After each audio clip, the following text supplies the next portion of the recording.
I'm Nick from Aviation Station, and today I'm going to talk to you about one of the strangest aircraft designs ever built. This aircraft by all accounts looked like a cross between an Airbus A380 and a Boeing 747, but was totally bonkers.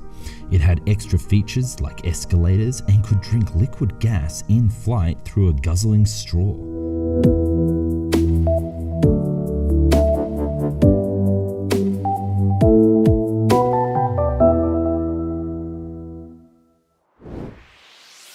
If you love aviation, then you know that the A380 is one of the coolest aircraft ever built. With 2 levels, the plane can carry 555 passengers or up to 800 passengers if the aircraft is completely economy. Airlines looking for a huge airframe like this to fly long distances could choose between the A380 or the original Queen of the Skies, the Boeing 747. However, did you know that there was actually a third option back in the year 2000? A Russian A380 Super Jumbo. Introducing the Sukhoi KR-860.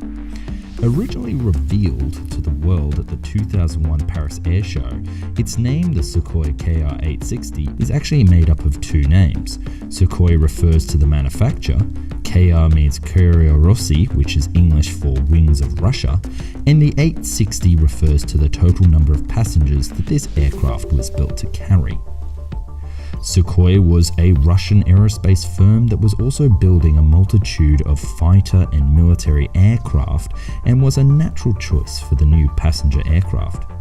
They didn't, however, actually build any real KR-860, but rather a static 1/24th model to showcase the concept and raise awareness. The real aircraft would have been much bigger, at around 80 meters long and a wingspan of 88 meters.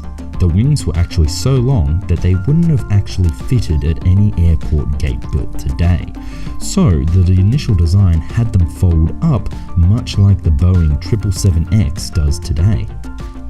Compared to a Boeing 747 and an Airbus A380, the aircraft was 12 meters longer than a Boeing 747 and 15 meters longer than the A380, so it was absolutely huge. It would have been powered by either GE engines, Pratt & Whitney, or with 8 Cruisekraft NK93 engines that would have been paired together and would give the aircraft a range of 15,000 kilometers or 8,099 nautical miles.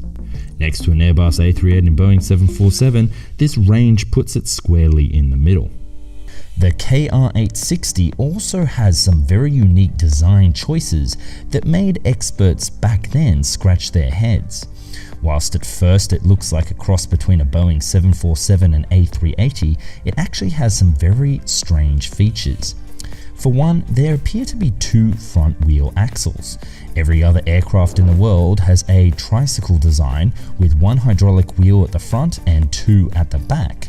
This aircraft had 2 closely together at the front, which would have made turning the aircraft very odd indeed and put a lot of pressure on the front joints. Additionally, the cockpit was actually extended forward from the fuselage in what can only be described as a teardrop design. This presented some unique engineering problems that actually brought on criticism that the project would never go ahead. Plus, those wings we mentioned before that hinged upwards would have caused all sorts of manufacturing and breakdown issues, adding to the aircraft's projected unreliability. Now, this is where it gets even cooler. There were actually 3 different variants proposed for the KR-860 program. The first was your standard passenger version that could carry 860 passengers across 2 levels in 3 classes, or over 1,000 if the whole aircraft was economy. I think today that there would have actually been a little bit less than 800 passengers on board, as back then they never really imagined lie-flat beds or entire private suites like we get on board an A380 today. But there still would have been plenty more room on board for passengers to have bars, gyms, and other additional rest areas. The second type of aircraft was your standard freighter version. But like other designs that were thrown around back in this era, like the Lockheed Super Transport, which we'll discuss in another video, it could actually carry full containers, as in modular containers that you see on boats and on the back of trains, without being deloaded. In fact, there was a rumor that train cars themselves could be loaded onto the aircraft without coming off tracks. Now, wouldn't have that been a sight? The third type was even cooler. It was a petroleum gas variant to transport natural gas from remote Russian oil fields. What is crazy about this design is that the aircraft itself would have been able to tap the gas in flight to power the aircraft. This would mean that the plane could effectively fly for free by sipping away on its cargo. Now, I know you're not going to believe me, but it gets even cooler. Passengers on board the passenger version would be seated on 2 decks. The lower, wider deck would have passengers arranged in a 12 abreast seating configuration with at least 3 aisles, perhaps in a 3-3-3-3 configuration. This would be a first for commercial aviation. The upper deck would have only 9 seats across with 2 aisles, like you would find on board a normal A380 today. With a load of 1,000 passengers, the aircraft would need a way to unload them quickly and effectively at airports. It would do this using escalators. The aircraft design had 3 escalators built into the hull, with one at the front of the aircraft, one in the middle, and one at the end that quickly transported passengers either on or off the aircraft, whilst at the same time still being able to use up to 3 jetway bridges. Now, it's important to analyse the business case for this aircraft. For example, what routes would have it been used for? The company that was developing this program believed that the aircraft would be perfect for a hub-to-hub international travel. Airports like JFK in New York or Heathrow in London have incredibly limited landing slots for airlines, and the only way to actually increase the amount of passengers throughput is to increase the number of seats on board landing aircraft. This is one of the primary reasons that the Airbus A380 was created. However, if we were to speculate who would have ordered the aircraft, then we should look no further than who ordered the A380 today. But unlike the A380, this aircraft was not being built by a world-renowned plane maker like Airbus or Boeing.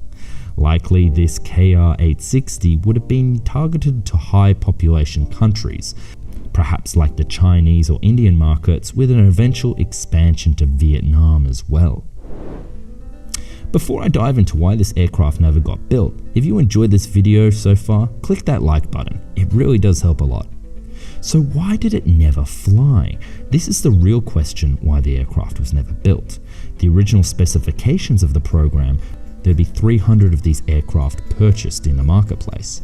However, we know that the Airbus has only sold 251 of their A380 aircraft, and so we think that this proposal and prediction was a little bit outlandish.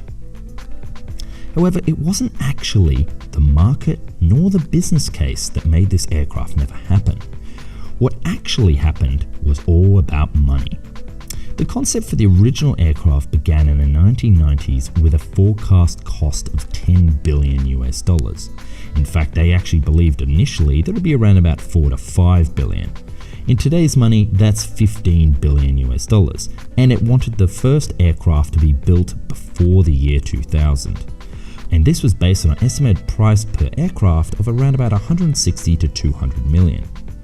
But considering that the Airbus A380 program cost $25 billion US over 15 years, and that the original unit cost of an A380 is $444 million, we know that the cost would be much higher. In fact, I would even go as far to say that this Russian A380 was impossibly cheap, and asked for financial help from not only the Russian government, but China and India to produce the plane. Because India and China were the primary operators of the type, and it would have seen little service in Russia itself, the Russian government became uneasy about funding an aircraft that they would never see fly. Thus, in 2001, they diverted funds away from the program to other projects. The program never proceeded further than them making a model. What would have their world been like had this aircraft been made? Would we be riding escalators around? Would our natural gas be transported in the air itself? We can only look to the skies and imagine. If you enjoyed this video, please consider pressing that subscribe button and click that little bell icon to get notified right away.